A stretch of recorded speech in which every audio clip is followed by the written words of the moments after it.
सुंदरबन के घने जंगल में एक शाही बाघ रहता था। उसका नाम था अरण्य। विशाल शरीर, आग की तरह चमकती आंखें और शरीर पर काली धारियां उसे देखते ही बाकी जानवर डरकर रास्ता छोड़ देते थे।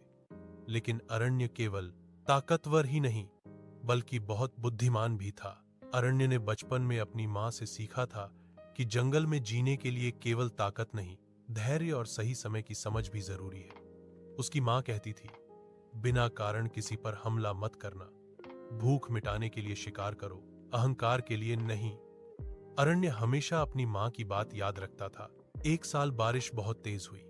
नदी का पानी बढ़कर जंगल के कई हिस्सों को डुबो गया। हिरण, जंगली सुअर और अन्य जानवर सुरक्षित जगह की तलाश में भागने लगे। शिकार कम हो गया और अरण्य के लिए भोजन जुटाना मुश्किल हो गया। कई दिन भूखा रहने के बाद उसे समझ आया कि अब ताकत से ज्यादा बुद्धि की जरूरत है। एक शाम अरण्य नदी के किनारे बैठा था। तभी उसने देखा कि एक छोटा हिरण कीचड़ में फंस गया है। हिरण डर से कांप रहा था। उसकी आंखों में लाचारी साफ दिख रही थी। अरण्य धीरे धीरे उसकी ओर बढ़ा। वह चाहता तो आसानी से उसे अपना शिकार बना सकता था, लेकिन वह रुक गया। हिरण अभी छोटा था, पूरी तरह बड़ा भी नहीं हुआ था। अरण्य को अपना बचपन याद आ गया। उसने तय किया कि आज वह शिकार नहीं करेगा।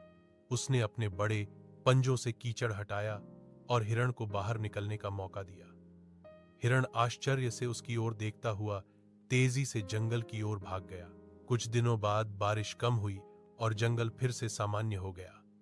एक दिन शिकार की तलाश में अरण्य का पैर इंसानों के लगाए जाल में फंस गया। जितना वह छूटने की कोशिश करता, जाल उतना ही कसता जाता। वह जोर से दहाड़ा, लेकिन आसपास कोई नहीं था। तभी दूर से कुछ हिरण दौड़ते हुए आए। उनमें वही छोटा हिरण भी था जिसकी जान अरण्य ने बचाई थी। उसने बाकी हिरणों को साथ लाकर जाल की रस्सी को काटना शुरू किया। बहुत कोशिश के बाद रस्सी टूट गई और अरण्य आजाद हो गया। अरण्य हैरान रह गया। उसने समझा कि जंगल में केवल ताकत और डर का राज नहीं होता, दया और सहानुभूति की भी कीमत होती है। उसने हिरणों की ओर सिर झुकाकर मानो धन्यवाद दिया और धीरे धीरे जंगल की गहराई में चला गया। उस दिन के बाद अरण्य और भी सावधान हो गया।